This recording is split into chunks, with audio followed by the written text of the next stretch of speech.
Arena audience. My God, I love having you here. You're the best audience in the entire world. Sorry, but can I please just hear some sort of a roar? How does a Tech Arena audience, what does it sound like? I've heard better. Okay, once more. What does a Tech Arena audience sound like? That's it, because you are the best audience in the world. And do you know what? We're about to talk about something that at least I find to be one of the most important things. You know, we're in the midst of a transformation era with a lot happening, and to stay ahead of innovations and advanced technical solutions, this is nothing that anyone can do by themselves. You need friends, you need partners, you need people to collaborate with, different experts and so forth. So advanced digitalization is a Swedish supercluster, a national initiative of in between the Swedish state and the industry, with exactly that aim to find the digital solutions of tomorrow. So there is also an important and an urge to do this right now, to find and create the perfect conditions actually needed to develop the next era and the next generation of advanced and powerful and digital solutions. This supercluster today brings together around 900 actors and have financed more than 450 projects. And today we are going to listen to, first of all, some of these projects, 3 of these projects, and they're responsible and telling you about their respective projects. But we're also going to speak to 3 of the leaders that are involved in the program to learn more about what are the needs or the industry needs to be able to go ahead and go forward. So being the best audience of the world, do whatever needed to stomp your hands, clap your hands, and stomp your feet, and make any kind of sounds needed. Because first of all, I would like to welcome one of the project owners onto stage, and he's the co-founder and CTO of Flox, and his name is Tomas Becklin. The stage is yours, Tomas. Hello, everyone. Today I'm going to talk about how we speak to animals, and I'm going to show you. So my name is Tomas Becklin. I work for Flox Intelligence. I'm the CTO and co-founder. And our mission is to make sure that humans and wildlife can coexist. There we go. And this human-wildlife conflict is big, and it's growing. Thanks to natural disasters, climate change, and other factors, and we're slowly encroaching more and more on the space where animals are, and it creates problems. You're all probably aware of car accidents with moose. Trains have big problems. We also work a lot with airports and other infrastructure. And it's not just for the good of things. It's very expensive. Besides causing harm to the animals, it also costs a lot of money for these companies. When a train shuts down, for example, it can take anywhere up to like 5 to 6 hours before it's back again. And some of you might have been caught in that, especially here in Sweden, where it's pretty common to have those type of accidents with animals, unfortunately. Legacy systems, you all probably have seen them. Scarecrows, it could be fences, or any type of thing that just sits and might be screaming all day long. They might work for a week, but then they stop working. And the reason they stop working is because they're not adapting their behavior. And that's what we do. And there is another way to use intelligence on the edge, and I'm going to show you that now.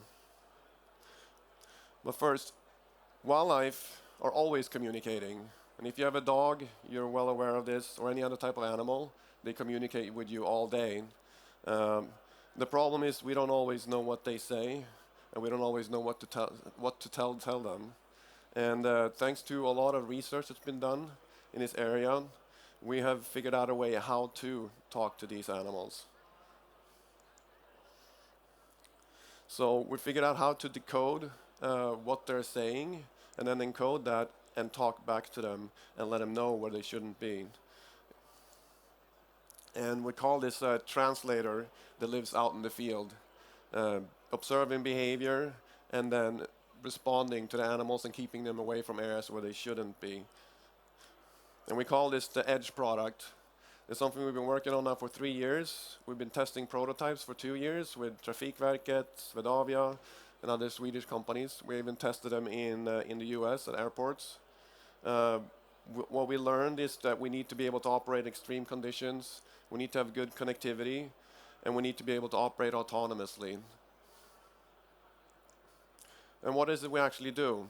So we observe, and when there's something, an animal that we need to deter, we classify that animal, and then we play back the right acoustic signal. An acoustic signal could be similar to a warning sound that animals use in nature. So they don't only react to the signal, but they also know what to do. And in the case of a warning signal, they actually go away. And it's a very effective way to keep animals away from infrastructure. We built a platform for this that our customers can use as well. A lot of our customers need to report back to government agencies, which is very time consuming. And with us, we automated that whole flow. So the report is just a matter of handing it over versus having to create it yourself. To this date, we have deterred 60,000 animals. And the species are most known here in Sweden, like moose, wild boars, deer, and other animals. And so one of the reasons we are here, thanks to Vinnova and this conference here, we worked with Alstom the last 2 years to do something different besides the Edge system. So we put all technology on trains, and we're monitoring the train track. And if an animal comes up, we use a special built speaker to send the SIM signal and keep the animal away from the train track. We've been working with Alstom now for 2 years, and we're moving into a production part of that project, hopefully in the next quarter.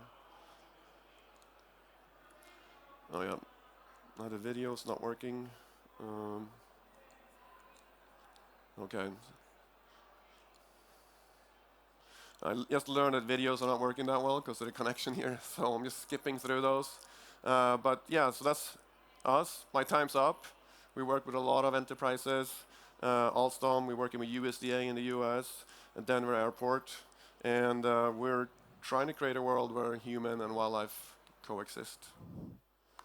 Okay. Okay. Thank you. Thank you, Tomas. Yeah. I actually have time for one question. Okay, good. And I was thinking, because since the thing that I said in the introduction is that no one can do this transformation by themselves on their own. You need to have partnerships, and you need to collaborate to create the future. And now I happen to know that this is the best network that you can find, at least in Europe. And you have many of the most important people in the audience. So if you were to say, looking into the future, what do you need next to take the next step in your development? Is it something that perhaps anyone in here can assist you with? We were always looking for new partners to explore what we can build. Yeah. Our technology is hardware agnostic, basically, so we can deploy the solution on a train, on a truck. So Saab, Scania, maybe, I don't know. Perfect. Perfect. So if you're from Scania or Saab, just find Tomas. You will be in the advanced digitalisation booth, right? Yeah. So there they'll find you. Yes. Okay. Thank you very much. And a warm round of applause for Tomas.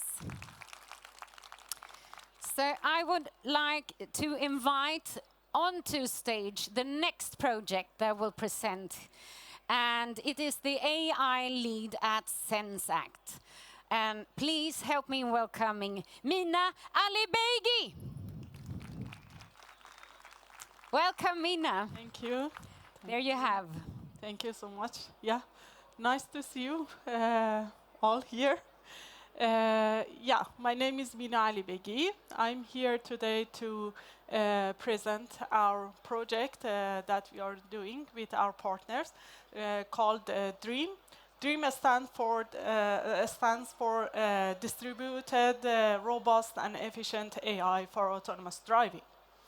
But before going deep down into the project, I would like to remind ourselves about the fact that every year, basically, a lot of people die in car accidents or get injured just because of human errors.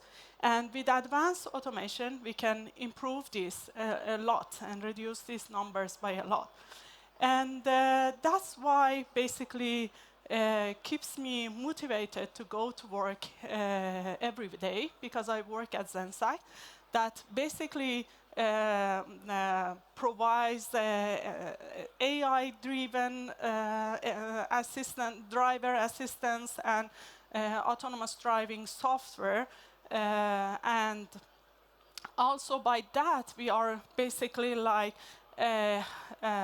helping Volvo cars to reach their goal to have road safety. And we deliver software from basically sensing to actuation.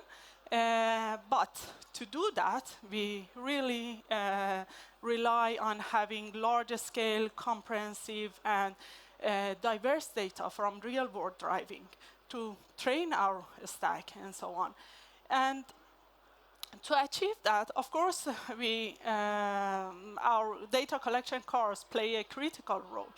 But the point is that that might not be enough, or at least not given us sometimes all the critical events that we want with the speed that we want.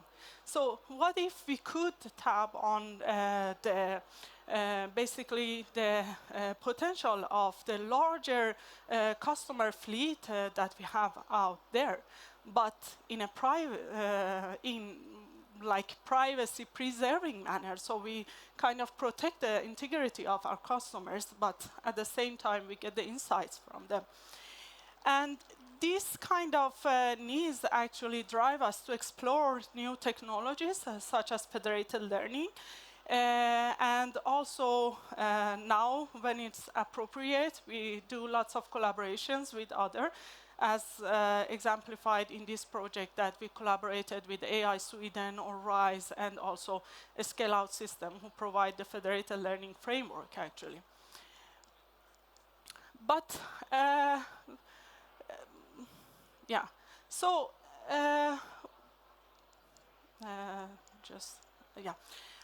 maybe taking this first. The point why we need this basically is that our cars create tremendous amount of data all the time, like multimodal sensor data. And the point is that transferring all this data, collecting it centrally, which is the best practice right now, basically is not that sustainable or practical if you go to the customer car. And the other point, as I mentioned very briefly, is capturing rare events. As I said, you can use your data collection fleet. Of course, it gives you a lot of good data, but still comparing that with all the customer fleet that is driving all the time worldwide is not comparable. So if we could access those, we could basically train much faster and improve our model and the generalizability of it much faster. And the other challenge is that basically then technologies like federated learning help us, right? But the point is that we basically can't train easily at edge, because many of these models need label data, and we don't have that high quality labels at the edge. So that's one of the challenges we need to address. And then the other technologies like self-supervised learning comes to play a role. And also when we go to the edge, then we need to comply with all the challenges that we have at the edge, like bandwidth limitation and also the compute challenge that we have. So that's why we defined the DREAM project to kind of address some of these challenges that make us a bit and a step ahead to deploy federated learning for the autonomous vehicle fleet. The three basically steps that we are going to take in the DREAM project are we are looking into the federated self-supervised learning, which enables us to train models with the unlabeled data at the edge.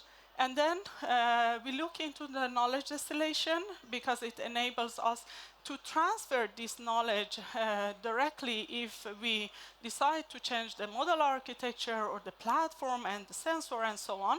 So we will not need to start from scratch. And then we also look into efficient communication to optimize this process. And we partner with others to achieve that. And if we manage to do all this, then basically we can go ahead one step to deploy this in real-world systems.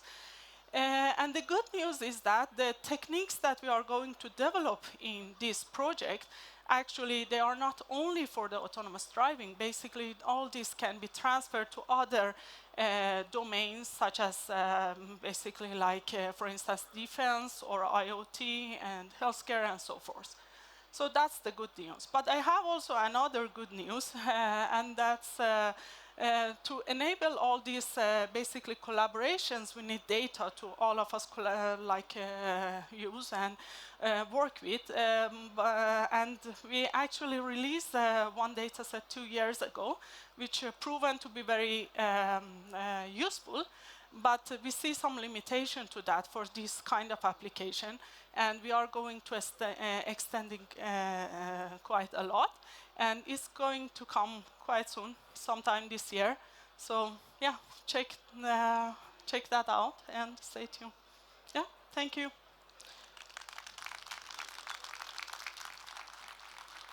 Thank you, Mina. I can take the clicker from you. So if anyone has any further questions to you, will you be at the Advanced Digitalisation booth later on? Yeah. Perfect. Yes. So anyone can come and join Mina there if they have any questions. Perfect. Thank you. Another warm round of applause for Mina. Thank you.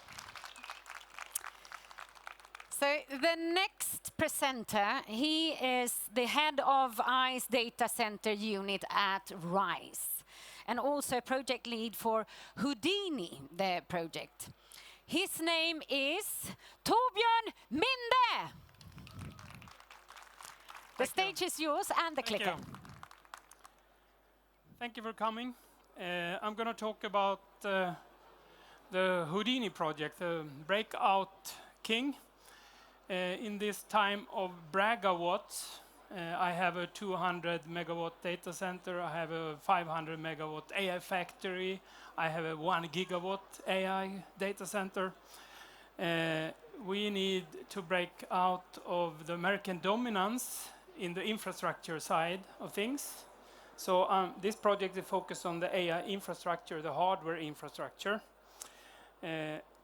And to run all these fantastic, interesting AI applications that we have seen just recent here, 2 presentations, you need a software infrastructure and then you need a hardware infrastructure. And as you know, mobile networks, we are in Sweden, so we all know about Ericsson and the development of mobile networks. We are seeing the same tremendous growth now in the data center infrastructure as we saw in the mobile networks. The data center infrastructure business is now as big as mobile networks and internet combined. And the prediction is going to be 2 times as big in 5 years. It is a tremendous growth. So we have started the initiative and got funded by this advanced digitalization program to look at all pieces of the AI hardware infrastructure. We have names, as you all know, big Swedish companies and some smaller startups as well in the team. So ABB, Ericsson, Perstorp, Alfa Laval, Flect Group, Hitachi, Energy in Västerås, and as well as smaller companies, Enoch, APR, and SHT, very interesting companies. We have some European, BP Castrol and Danish Grundfos in the team as well. And we're going to develop technologies for the next generation of AI hardware infrastructure. The target is a 1 megawatt rack. Is that interesting? Is there any problems?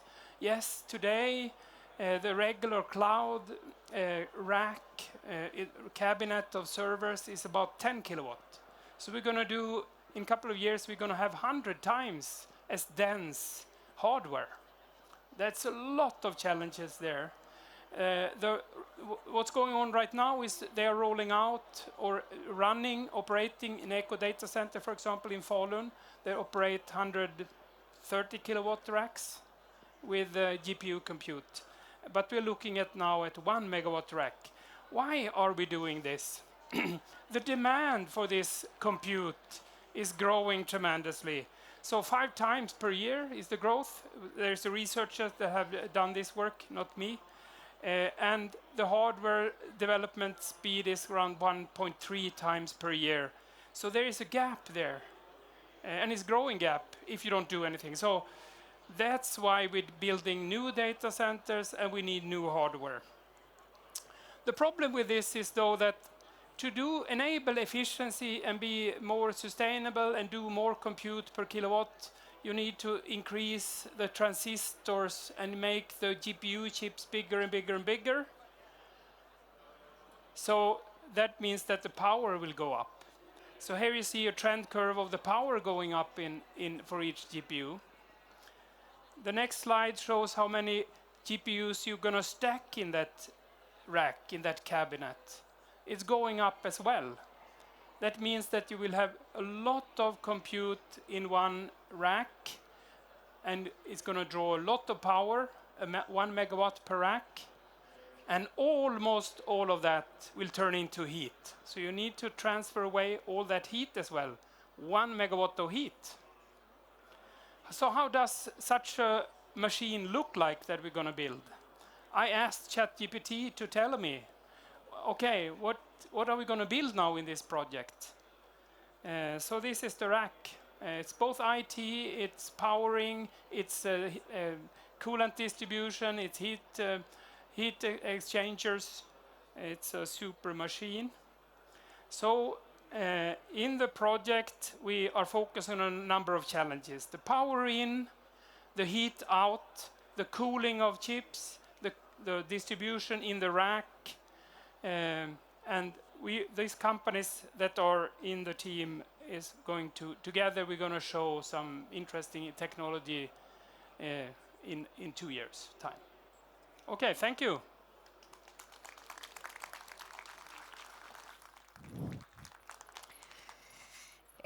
Thank you very much, Torbjörn. Very, very briefly, but I heard that you haven't mentioned about energy and data centers. Yes. And I imagine that is one very crucial point to mention, right? Yes, yes. Briefly, what do you have to say yes, about that? The growing need of energy for this industry is high. Expectations from the Energy Agency is 2 times in 5 years. So in US we see a growth in the needs of energy, and we will see that in Europe as well and in Sweden. But we heard this morning from Ebba, it's 40 terawatt hours that we export from Sweden. So why not use that for some intelligence to make it work? Remain in Sweden instead. Yes. Perfect. Okay. So thank you very much. A warm round of applause for Torbjörn. So we've listened now to 3 of the projects financed by Advanced Digitalisations. about ongoing innovations and so forth. But advanced digitalizations do not only finance the innovation projects. What they also do is try to identify the most urgent needs that we can see to go ahead and going forward. What are the most crucial challenges to overcome? And to talk about that, I promise you I have an eminent panel, so don't go anywhere, stay with me, and help me instead in welcoming the CEO of Santa Ana IT Research Institute and Senior Advisor of AI Sweden, Niclas Fock. I also have Director Total Defense Technology Industries of Sweden, Anna Wibom. And last but not least, Senior Advisor, formerly Vice President Advanced Technology at Ericsson, Jan Söderström. Thank you. So please have a seat, ladies and gentlemen. So to start off, because all of us would like to get to know you a little bit better, and I start with you, Anna. So telling us a little bit about yourself, but do so in the context of understanding why is it important for you to be here today to talk about this innovation and technological forefront and all the challenges needed to overcome, for us to overcome in the future, to stay ahead as a nation. Well, I work at the Technology Industries of Sweden, and we have 3 innovation programs that we are host of, in fact. And I run the innovation program that is the electronic systems and components. And I mean, whoa. And at the same time, I work with total defense or comprehensive security. And we really see the importance of innovation in making a society more resilient. And I mean, the value chains are so complex now. We see a totally different geopolitical situation. And that means that we really need to focus on innovation on the broad spectrum. Perfect, thank you, Anna. So what about you, Jan? What would you say? Why is it important for you to be here today? It is fascinating to be here to see how fast this arena has grown as a center point for tech discussions. I've been spending many of my years for Ericsson in Silicon Valley and taking part of those kind of discussions there. And when we see how the Nordics and Stockholm and Sweden in general are becoming a true challenger or a true satellite to what's going on in the Silicon Valley and the type of discussions that we can have in an environment like this, it's really exciting to be part of that. So I'm really happy to be here. Perfect. What about you, Niclas? Well, one thing is networking, of course, because what we are doing is essentially creating collaborations. So I'm looking for relationships and meeting interesting people, but also, sucking up all kinds of trends and interesting things that we can see in a day or in days like this. Mm. And I know that all of you represent different boards of shares working closely with the industry in enabling technologies for you, Niclas, and digital infrastructure and communication and electronic systems and defense for you. So from your own perspectives and your industry perspectives, what are the most urgent needs and challenges that Sweden needs to address across these fields today? I start with you, Niclas. What would you say? Well, we have been working on enabling data and on top of that enabling applied AI for a couple of years within the program. And right now we see trends against security-related topics like having secure and not least trustworthy AI, but also cybersecurity-related issues and things like that. So that's one clear trend. There are many others, but that's what I come to think of. Yeah. And you're along the same lines? Along the same lines. My area is the digital infrastructure layer and the communications, 4G, 5G, 6G, whatnot, and the data centers, of course. And establishing a strong foundational layer for the infrastructure is important for a country's growth. Those who remember when 4G was launched and what then happened to social media and all the web applications, etc., knows that the countries or the regions that are quick with having the technology or the platform and then developing on it also became the leaders in GDP growth. So that's part of what we try to do here, to build that foundation, develop that foundation, and make sure people start to use it for innovation.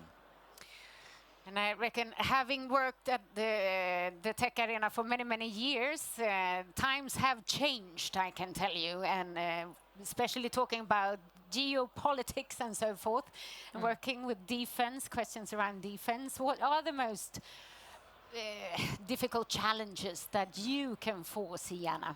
Well, if you look at the electronics, electronics area, I would say, I mean, no one could have missed the discussion we have about semiconductors and the dependencies that we have from Europe to China or Asia, and also to US.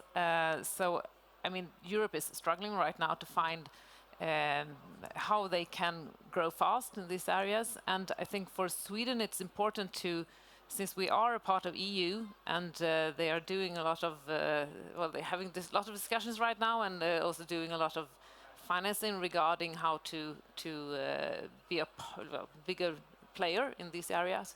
Sweden really needs to be able to be a part of the initiatives that we see in EU. And I think like long-term financing and so on is extremely important in order to be able to do long-term industrial-driven projects. I mean, that is a really important issue for Sweden too. In many areas, not just semiconductors. We have to really see, okay, what is EU doing? How can we be a part of that in much more areas than we are today? Yeah. So what would you say, what's holding us back? What are the main obstacles from moving faster, would you say? What do you say, We are moving pretty fast. I don't think we should be shy about that. I think what we are doing as a country and as a program is the right things. Maybe we need to be more forceful. I think the logic for why countries invest in technology is not only GDP growth anymore. It's resilience, it's independencies, value chains, supply chains, etc. So maybe we should also allow for more flexible thinking on how we support tech projects. Allowing for innovative models for project establishment. So I think we're doing good. I think we are doing more and more all the time. I think we see it here today. But I think there is more to be done because the world is moving really fast.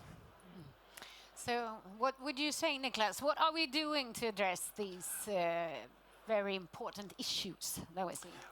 I can agree in speed. I just heard our Prime Minister saying that Europe is moving too slow. Yeah. Obviously that's one obstacle. You could always think about regulations as one. I would support regulations. I think that's necessary, but you have to find and evolve regulations in order to work and to help in getting speed. But I think and advanced digitalization might be an example of that the collaboration between industry and national state government decisions when it comes to taking bold decisions can be improved. Yeah. We can look at Finland, which moves much faster than Sweden. We are pretty good at that in Sweden, right? Or to work across sectors, etc. So that's something we should be happy about. Yeah.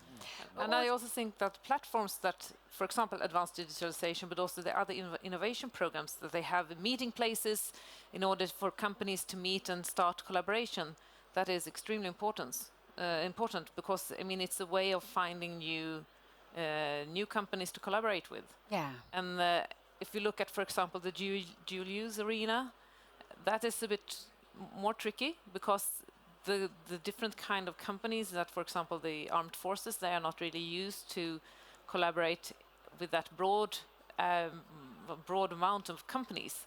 So there really need to be those meeting places in order to make innovation happen. So that is, I think, one area that where we do a lot of good things, but we can do even more. Yeah. And I was thinking about when you talk about the regulations and so forth, there is this terrible saying that all of us have heard, I reckon, about that the US innovate and China imitate and Europe regulate. Is that correct? Is that so? Do we need to focus on something else from now on? In many ways, it is a correct observation, right? And it's been going on for decades. The good thing is that we are talking about it now. Europe is realizing that that is the case. So I think the new Commission is showing that they want to do something somewhat differently, which is good. I think Europe has to wake up. It is waking up. Nordics and Sweden, I think, have a leadership role here. We can choose to do our own thing. But we can also choose to take on the leadership within Europe to show how things are done. We are doing quite a few things here that are right. Yeah, good. Also, there is something about having performed many studies and worked a lot with research on innovation. And innovation is all about taking risks, treading new lands, so to speak. But where are we in Sweden, in our culture, are we willing to take risks? Or should we play it safe? Or where do we like, what would you say? Where should we take risks? We need to take risks, definitely. I think we're learning, we're getting better. I'm hopeful. But, it's we need to be more bold, definitely, because things move as quicker and quicker and faster. And how can we help people? How can we help the innovators do that? Yeah, I don't have the answer for that, I'm afraid. But it's a good question. Yeah, now we are doing things, right? We must give young entrepreneurs and tech people the feeling that these things can be done. There are ways forward here. There is money to be. If you can have a good idea, you can actually finance your idea and get it to grow.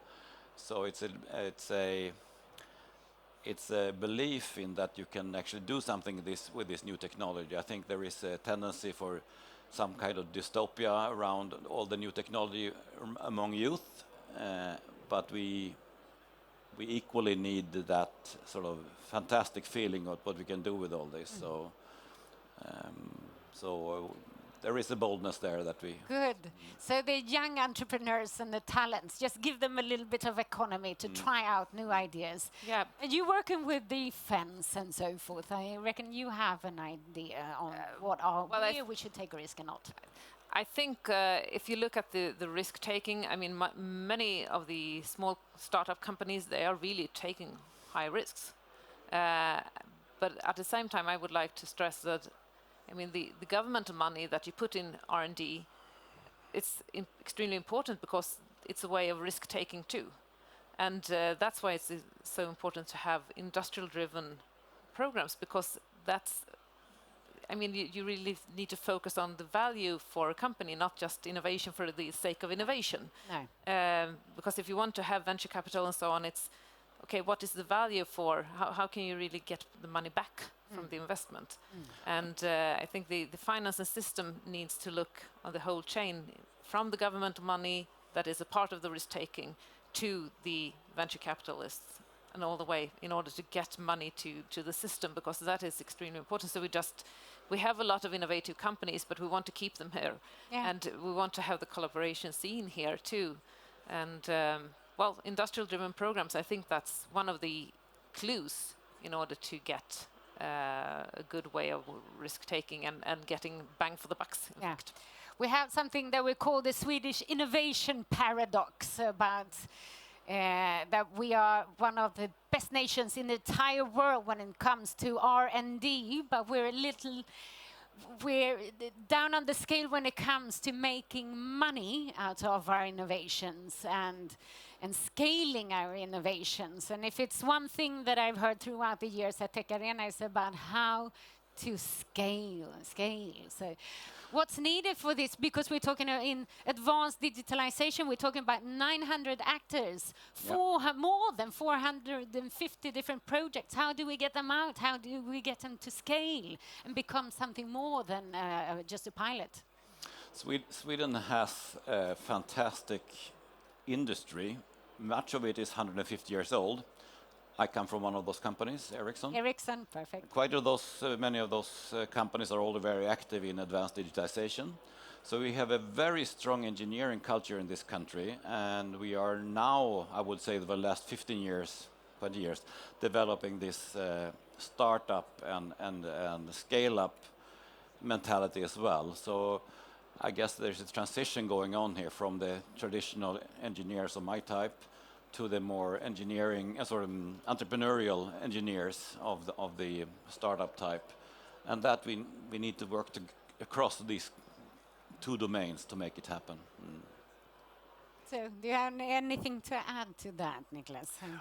Well, scaling, yes, it's needed, and it's also goes back to collaboration, because can we agree horizontally, then we can scale quicker. But it also, I think, comes back as a responsibility to us as a program, that we will create and design calls that also puts emphasis on the scaling and spreading, distributing the knowledge in the end of the bodies we fund. I have one final question for you, and that is about the future. If we imagine ourselves sitting here together with the same audience a couple of years from now, what do you hope have happened up until then? What do you say, Niclas? In your dreams that happen when it comes to advanced digitalization? Yeah. So I hope for two things. We have a goal that Sweden would climb in the global AI index. So that's one. And we have seen actually that happened last year. We're still a bit to go, but we're moving in the right direction. The other thing is we are launching our system-changing initiatives, which are horizontal and long-term investments for projects that will enable other projects to do their more edgy things. Edgy things. I like that. Thank you, Niclas. Jan, what are you saying? Your dreams for the future when it comes to I'll be specific. I represent sort of the infrastructure layer, and I would like Sweden to become a test center for new digital applications on a digital infrastructure. If people know about car testing up in north, Sweden becomes sort of the car testing for we can be the same thing for new digital services for the world. If we make sure to have the right sandboxes, the right environments, the right deployed infrastructure. And we are investing in exactly that from the advanced digitalization. So my dream is 5 years down the line, we will be a hub for those kind of advanced new applications. Perfect. And Anna, what are your dreams for? I would like to see a long-term investment strategy with a lot of money for research and innovation from the governmental side, in order to have this long-term projects and long-term, so it doesn't change from year to year. So you really see the investment climate in Sweden is very favorable for small, medium-sized, and even big companies. Lovely. That would be good, because then you have the arena. Exactly. The playground. The playground needed for the edgy innovations. Exactly. Right. Perfect. Well, I know you'll be staying here for a while, right? And what do you think? Should we all, because I know that there are many more questions, and I know that the audience, this is a smart audience, and they most definitely have even better questions than I do. So all of us, we should meet, I think, just behind you. You have the advanced digitalization booth. So if needed, if you have questions, and we need to partnership because we need to stay ahead and identify the next thing.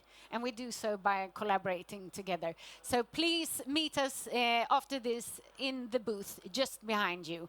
But for now, I would like for all of you to give a warm round of applause for this eminent panel. Thank you, Niclas, thank you, John, and thank you, Anna. An absolute pleasure having you all here. And thank you, audience. So see you in a while. See you in the booth. Don't forget about it. Bye for now.